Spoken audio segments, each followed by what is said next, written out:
Le loup et le renard sont d'étranges voisins. Je ne bâtirai point autour de leur demeure.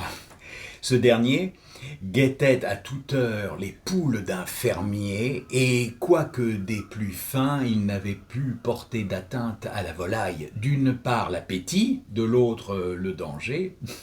N'était pas au compère un embarras léger. Eh, quoi dit-il, cette canaille se moque impunément de moi?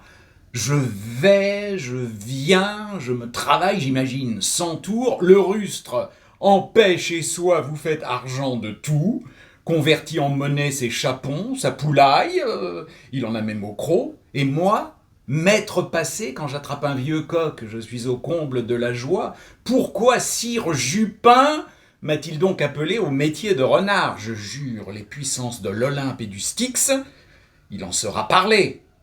Roulant en son cœur ses vengeances, il choisit une nuit libérale en pavot. Chacun était plongé dans un profond repos, le maître du logis, les valets, le chien même, poule, poulet, chapon, tout dormait.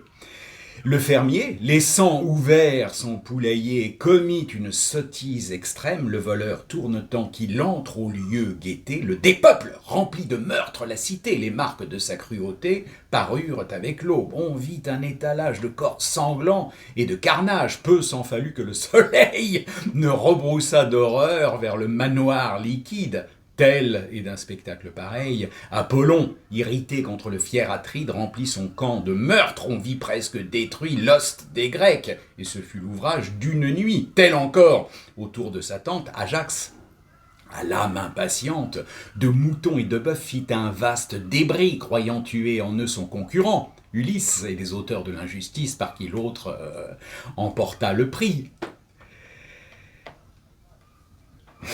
Le voleur, autre Ajax, aux volailles funestes, emporte ce qu'il peut, laisse étendu le reste. Le maître ne trouva de recours qu'à crier contre ces gens. Son chien, c'est l'éternel usage. Ah, maudit animal, qui n'est bon qu'à noyer, que n'avertissais-tu dès l'abord du carnage? Que ne l'évitiez-vous? C'eût été plutôt fait. Si vous, maître et fermier à qui touche le fait, dormez, sans avoir soin que la porte soit close, voulez-vous que moi, chien, qui n'ai rien à la chose, sans aucun intérêt je perde le repos? Ce chien parlait très à propos. Son raisonnement pouvait être fort bon dans la bouche d'un maître, mais n'étant que d'un simple chien, on trouva qu'il ne valait rien. On vous sangla, le pauvre drille.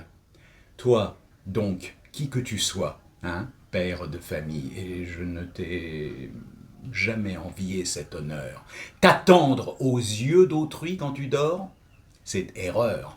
Couche-toi le dernier et vois fermer ta porte. Et si quelque matière t'importe, ne la fais point par procureur.